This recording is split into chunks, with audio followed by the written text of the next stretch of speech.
একটা চিঠি যার প্রেরক নেই, প্রাপকও জানা নেই, অথচ সেই চিঠিটা একটা মানুষের পুরো জীবন বদলে দিল।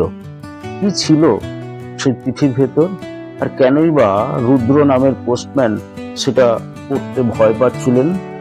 চলুন শুনি এমন এক গল্প, যা লেখা হয়েছিল ভালোবাসা আর না বলা কথার অদৃশ্য কালি দিয়ে। আপনারা দেখছেন হার্টফেল ফেবেলস হাব ইউটিউব চ্যানেল। আজকের গল্পের শিরোনাম চিঠি যেটা খুলতে পারেনি রুদ্র। উপস্থাপনায় আমি বিকাশ নিয়োগী। রুদ্র চক্রবর্তী শহরের ডাকঘরের একজন শান্ত ও দায়িত্বনিষ্ঠ একজন পোস্টম্যান। প্রায় ৩৫ বছর ধরে সে মানুষের ছোট বড় খবর পৌঁছে দিয়েছে বিভিন্ন স্থানে।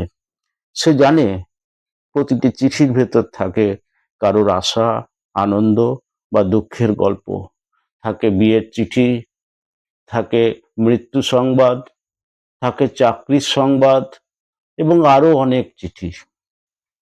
তবে রুদ্রের জীবনে এক অমীমাংসিত অধ্যায় ছিল। তার কলেজের সময়ের প্রেমিকা মেঘলা সেন।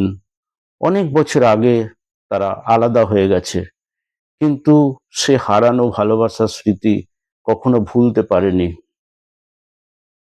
এরপর রুদ্র শহর থেকে দূরে এক মফস্বল পোস্ট অফিসে চাকরি পেয়ে চলে যায়। একদিন সেই ডাকঘরে একটি অদ্ভুত চিঠি আসে। খামের উপর লেখা ছিল, যদি রুদ্র চক্রবর্তী নামের পোস্টম্যান এখনো কাজ করেন তবে তার হাতে দিন, যদি না থাকে তবে চিঠিটা পুড়িয়ে ফেলুন। প্রেরকের নাম ছিল মেঘলা সেন, কিন্তু ঠিকানা বা অন্য কোনো তথ্য ছিল না। চিঠি অফিসিয়াল নিয়মে অজ্ঞাত ঠিকানা ও প্রাপক হিসাবে বিবেচিত হয়।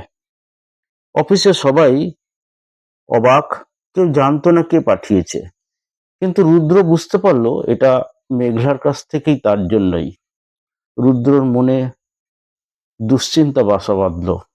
চিঠিটা কি পড়বো? সে ভীত, কারণ জানতো না চিঠির ভিতরে কি আছে। হয়তো বেদনার কথা, বিচ্ছেদের কারণ, এমনকি মেঘলার জীবনের কোনো দুঃসংবাদ। সে জানতো চিঠি পড়লেই তার পুরনো মনোভাব, অপরাধবোধ আর মনের আঘাত আবার জেগে উঠবে। তার বর্তমান শান্ত জীবন আর বয়ে আনবে না সেই যন্ত্রণাগুলো। তাই রুদ্র চিঠিটা খুলল না। তার পরিবর্তে চিঠিটা নিজের ব্যাগে রেখে দিল, একটা অদ্ভুত ভারাক্রান্ত অপরিচিত আশার মতো। দিন বছর গড়ালো, রুদ্র ধীরে ধীরে বৃদ্ধ হলো। একদিন সে পড়ে গিয়ে খুব আঘাত পেল।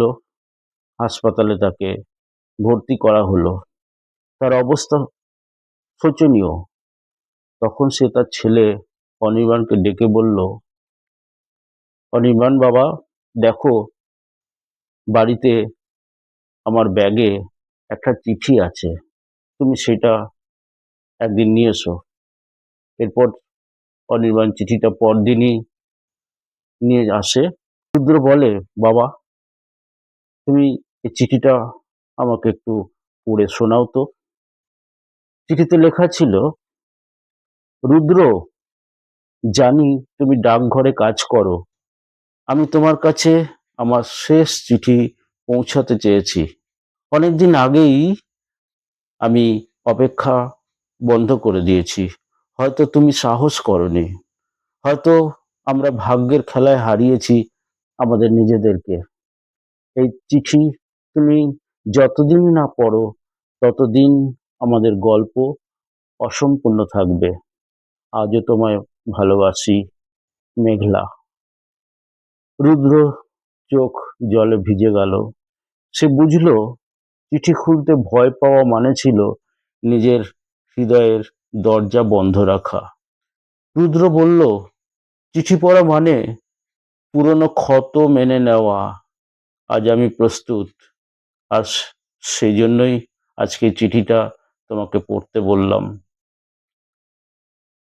ভয়ের মুখে দাঁড়িয়ে নিজের হৃদয়ের দরজা খুলতে পারলেই জীবনের সত্যিকারে মুক্তি আসে, যেমন রুদ্রের জীবনে ঘটল।